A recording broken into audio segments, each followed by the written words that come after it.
વિસ્તારમાં પૂર્વ ધારાસભ્ય ભૂપત ભાયાણી વિરુદ્ધ કરાયેલી પિટિશનને હર્ષદ રીબડિયાએ પરત ખેંચી છે, જેને લઈને પૂર્વ ધારાસભ્ય ભૂપત ભાયાણીની પ્રતિક્રિયા સામે આવી.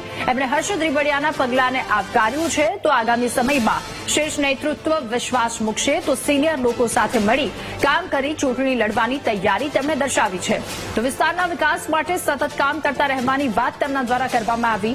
મહત્વનું છે કે ચૂંટણી સમયે વિગતો છુપાવી હોવાના આરોપની સાથે ફેબ્રુઆરી 2023માં હાઈકોર્ટમાં પિટિશન દાખલ કરી હતી, જે હવે પરત લઈ લેવાઈ છે.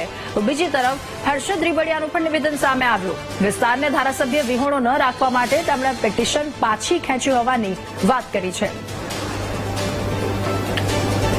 મેં જે તે વખતે ઇલેક્શન પિટિશન કરેલી હતી, પછી ન્યાયિક પ્રક્રિયામાં સમય પસાર થતો હતો, જેથી કરીને વિસાવદર વિધાનસભાની ચૂંટણી એવું કહેવાનું હતું કે ભાઈ પિટિશનને કારણે લેટ થાય છે. તો મારા વિસ્તાર આ ખેતી સાથે જોડાયેલો વિસ્તાર છે.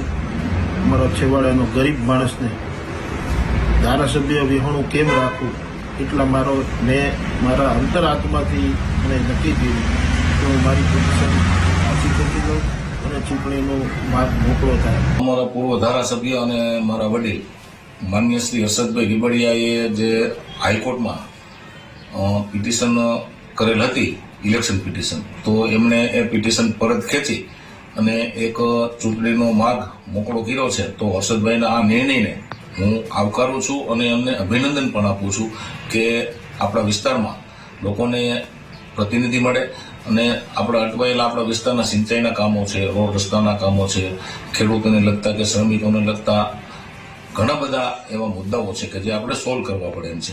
તો એમણે ચૂંટણીનો માર્ગ મોકળો કરી અને એક આવકારદાયક પગલું લીધેલું છે, તો એ પગલાંને હું આવકારું છું.